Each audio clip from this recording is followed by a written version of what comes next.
home building and remodeling show. Let's go.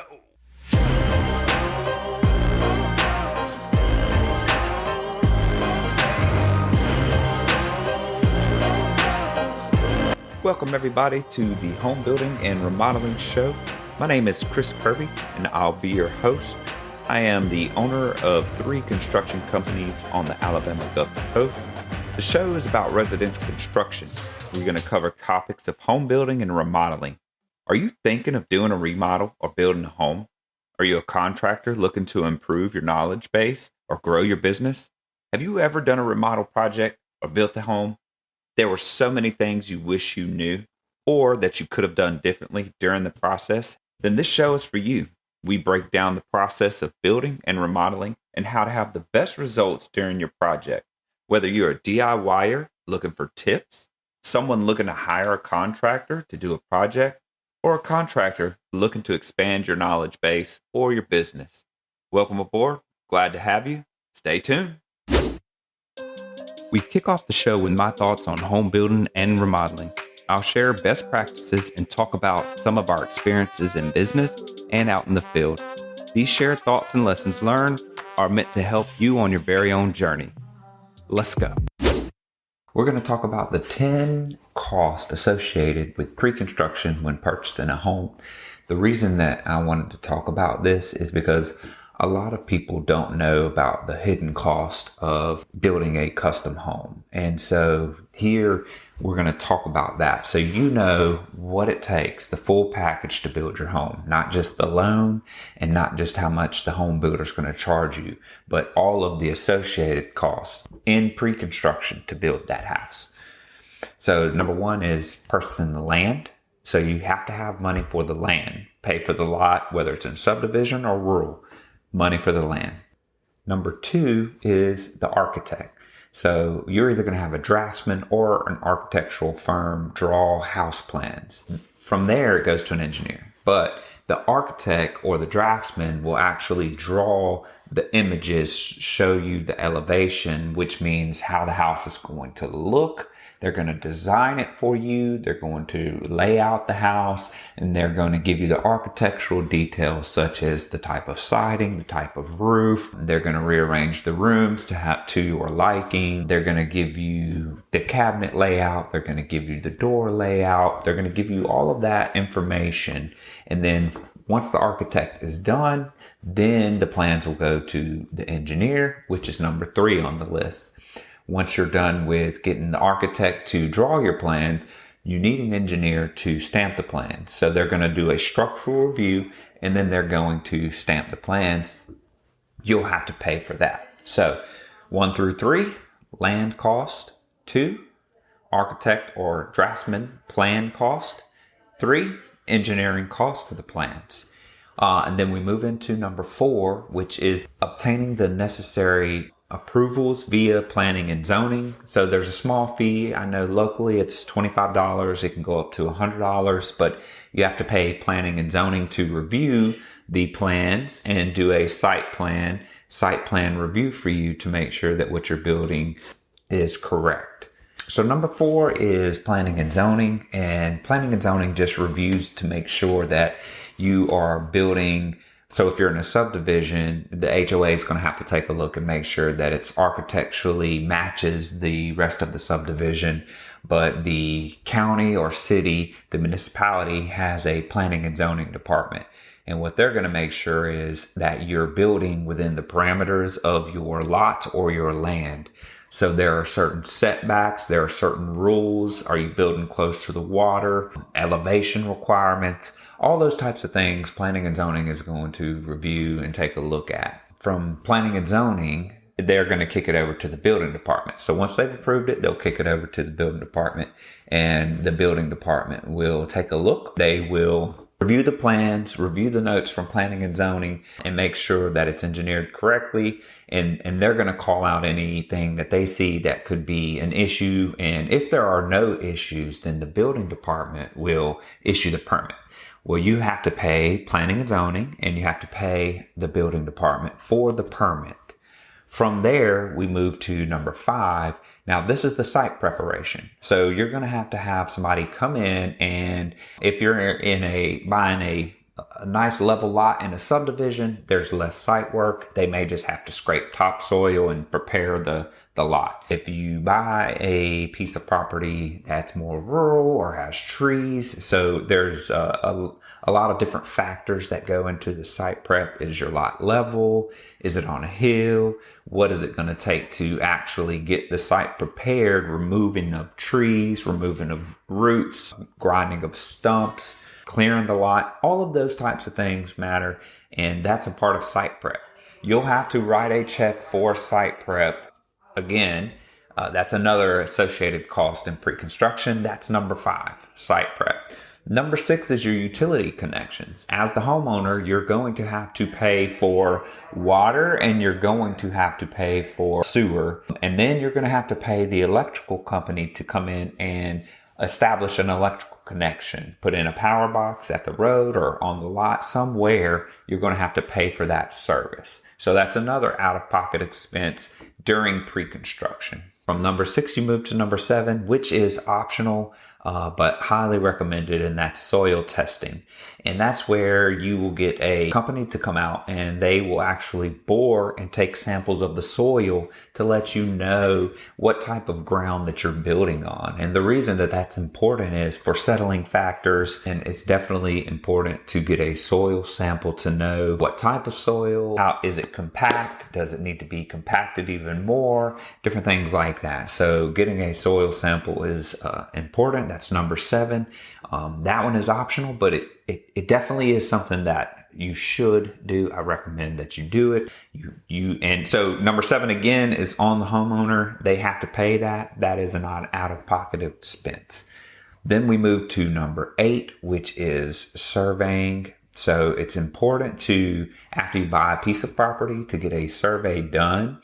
And then what they're going to have to do, they're going to come out and they're going to stake out the property lines. And then they're going to take and those drawings that you've got done, they're going to transpose the house footprint onto your lot. That way, the planning and zoning and building department and, anybody else concerned can clearly see where the house is going to sit in relation to the lot. And that's how you're going to dictate where your setbacks are. Are you in the setbacks? Are you way clear of your setbacks? So that survey is super important. And that is another associated cost with building a home. Pre-construction wise. Number 9 is environmental assessments. So we have built a home that had wetlands in the back, and we had to get environmental management, the Department of Environmental Management involved. And essentially what they do is they come out and inspect the land and make sure that you put up the proper guards to safeguard against any of your construction runoff getting into wetlands or storm drains or anything like that. And so you have to prepare a plan.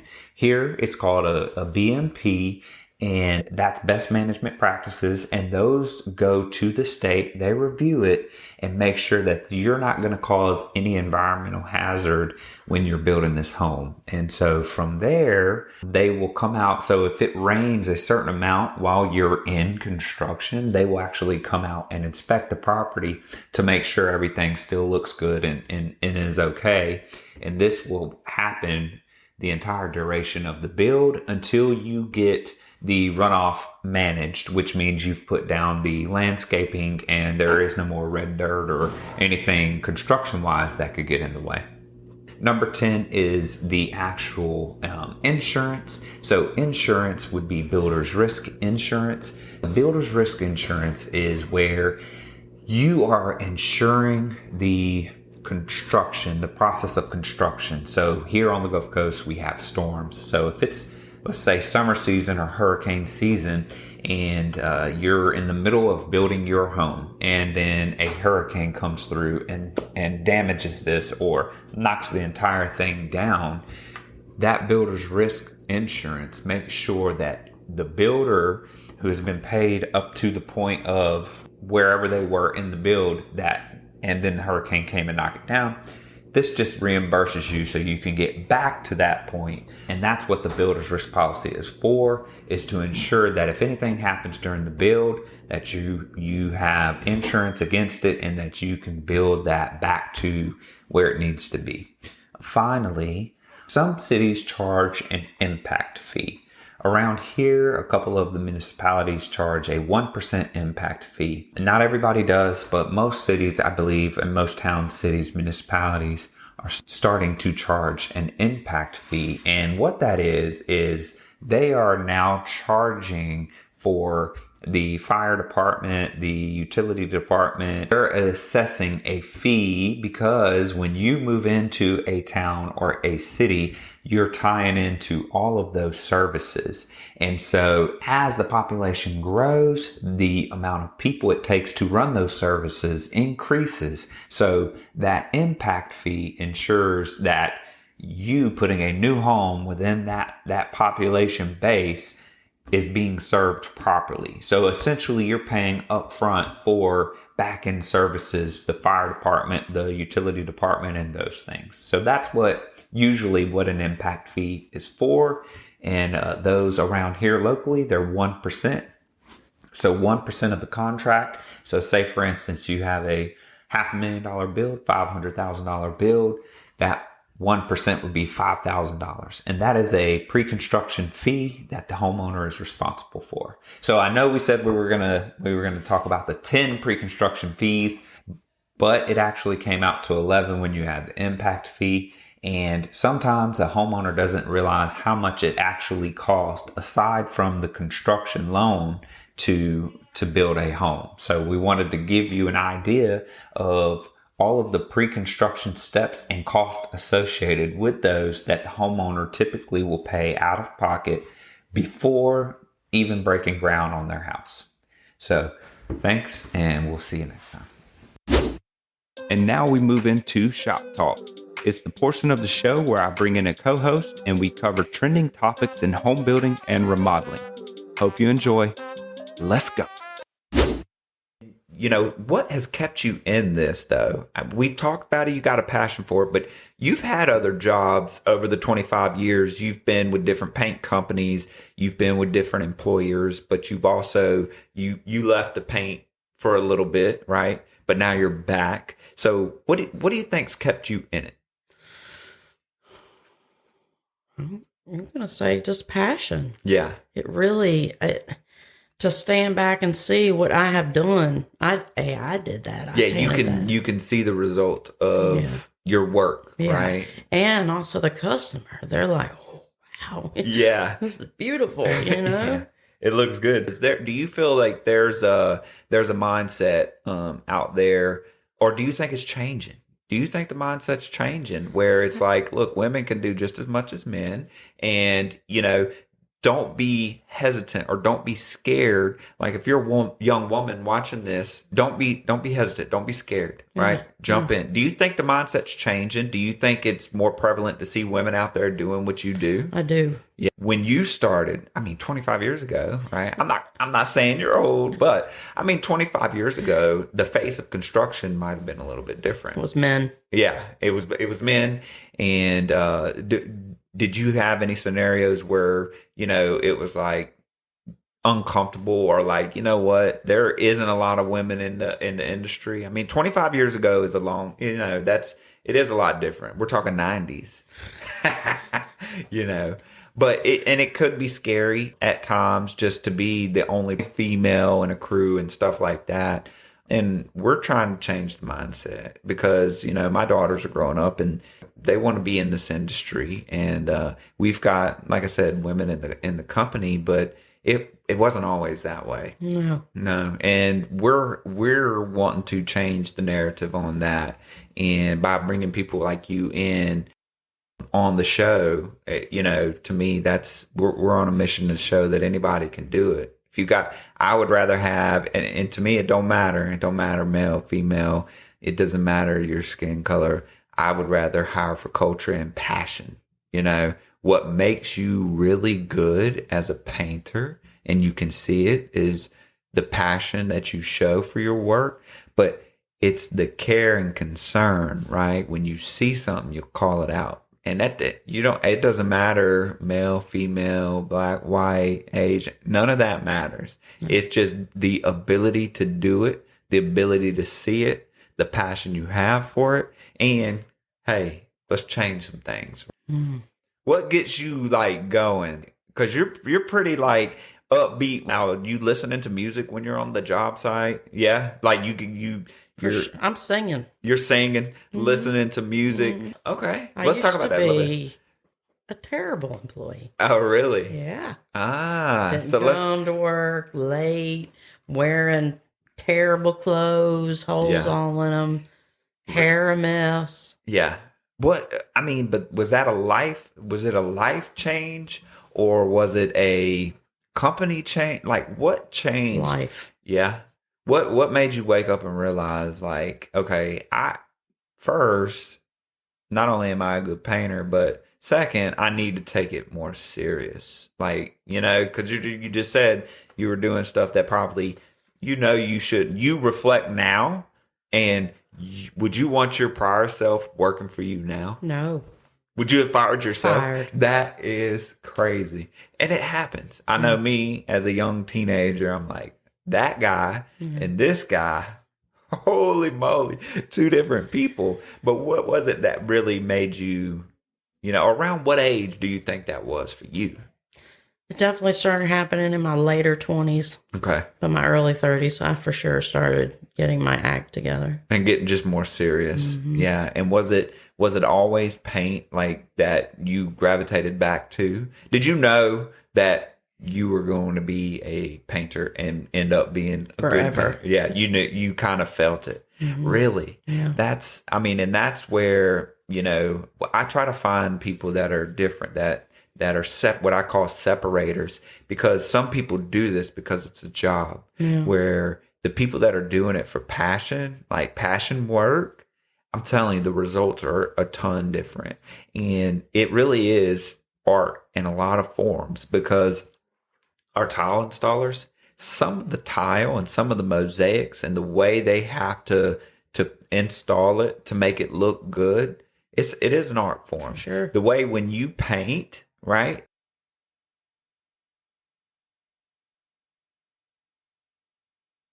No matter what the canvas is, no matter what the wall is, no matter what the space is, for you to make it look good and come out really nice, it's an art form. So it's more than just, looking at it like I've got a construction job or I've got a job in construction, but that passion comes through. And I think that's what drives you being very good at what you do too. Because you wake up and you're like, the difference is not being miserable coming to a job. Right. So would you say like when you wake up, you're like, cool, I get to go paint. Yeah. More than just. I'm ready to go paint. Yes. See, and that's, it took a while because it could be taken away from you. Right. Like you said earlier, you were a knucklehead sometimes, and I was a knucklehead. And I think for me and I was in the Navy, and I got in trouble very young in the Navy. And basically I came to the realization that I could lose my job. I could lose my career, and it could be taken away. Yeah. And honestly, I didn't want that. Is it that realization that, you could lose your job or you could not paint?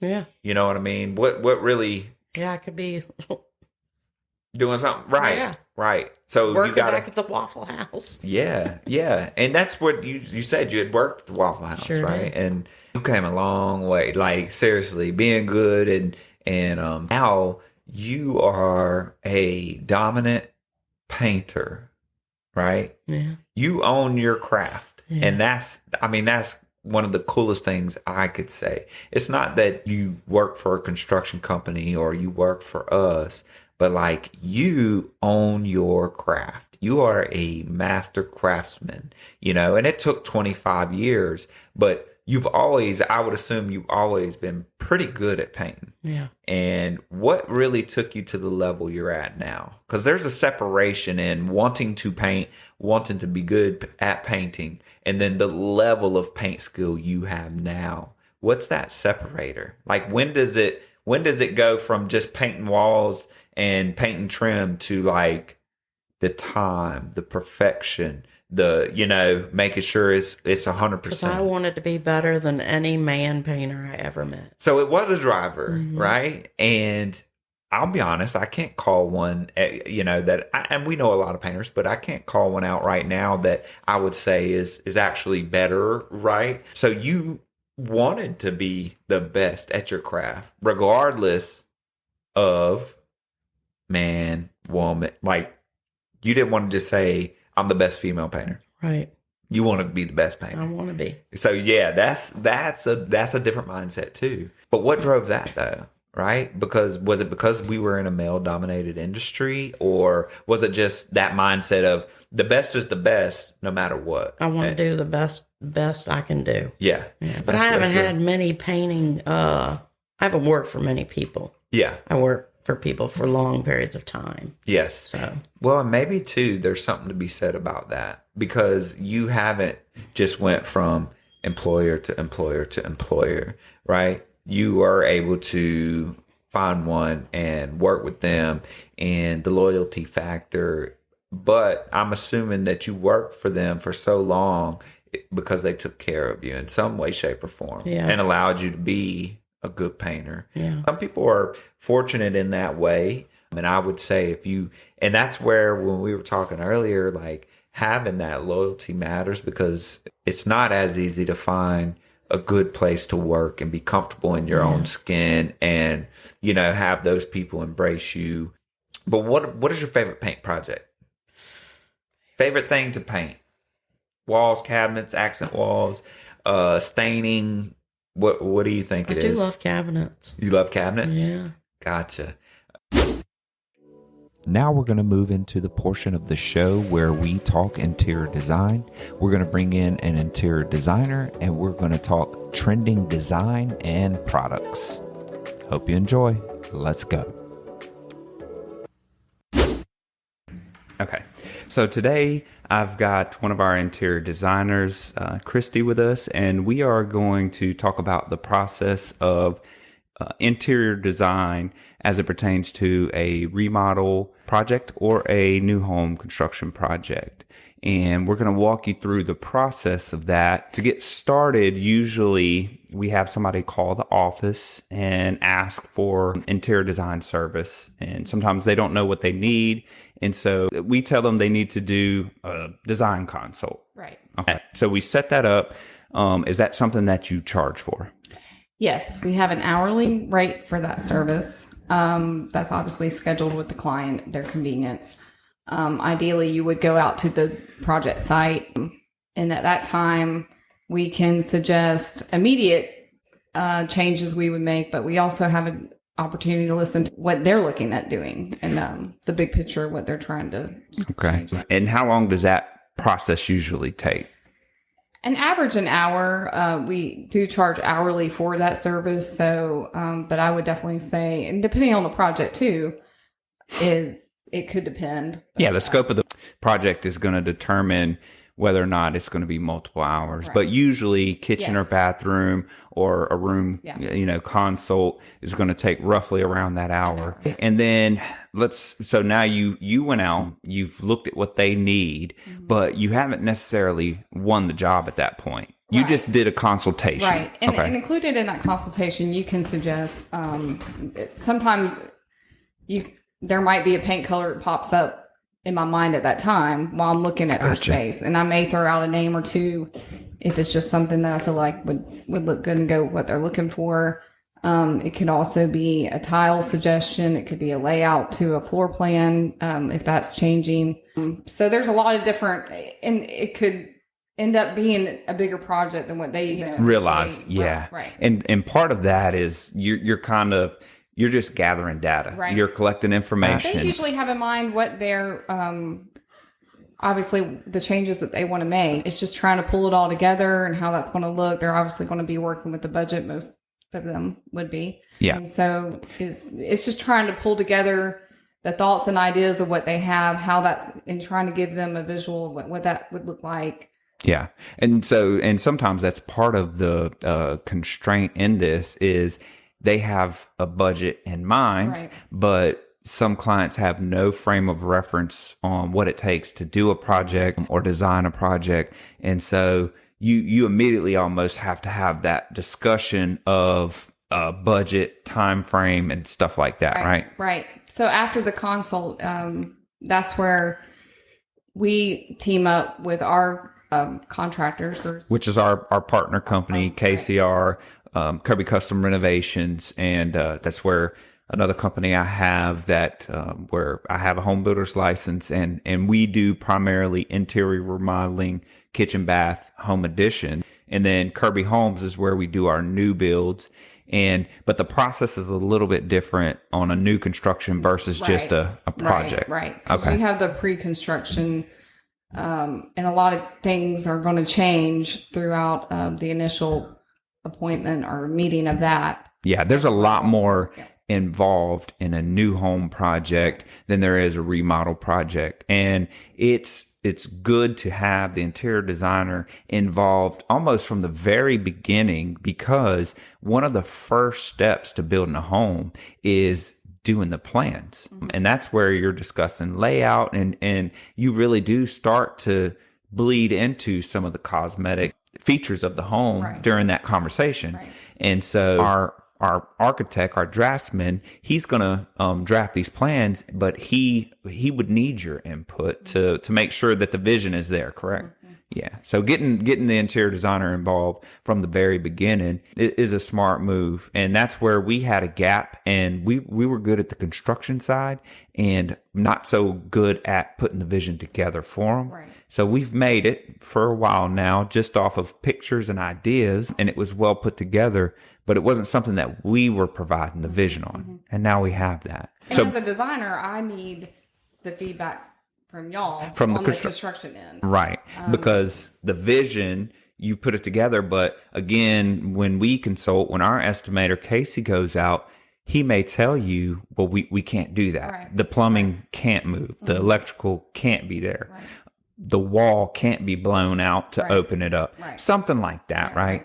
And so it's great that we work hand in hand in that, so that a lot of those issues are dealt with up front, and it's not. And what did you call that?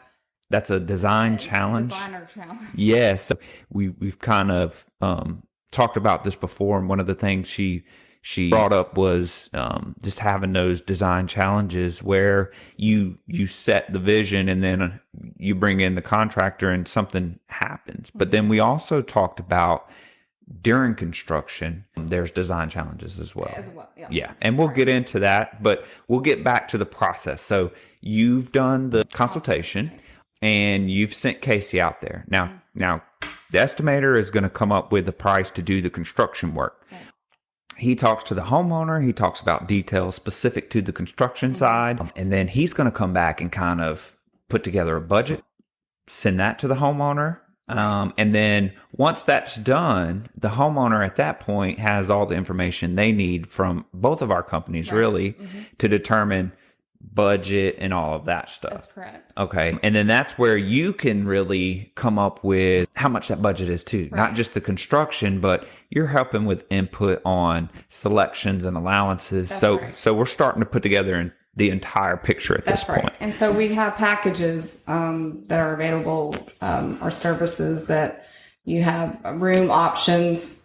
You can do 1 room, 2 room, 3, whatever. But obviously at some point, if you're doing a whole house, that service, that charge for that service would be a percentage of the construction cost.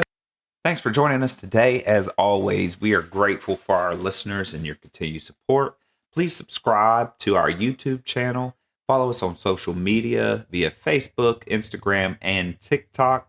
Get more info at our website, www.thehomebuildingshow.com. And as always, remember who we are, the Home Building and Remodeling Show.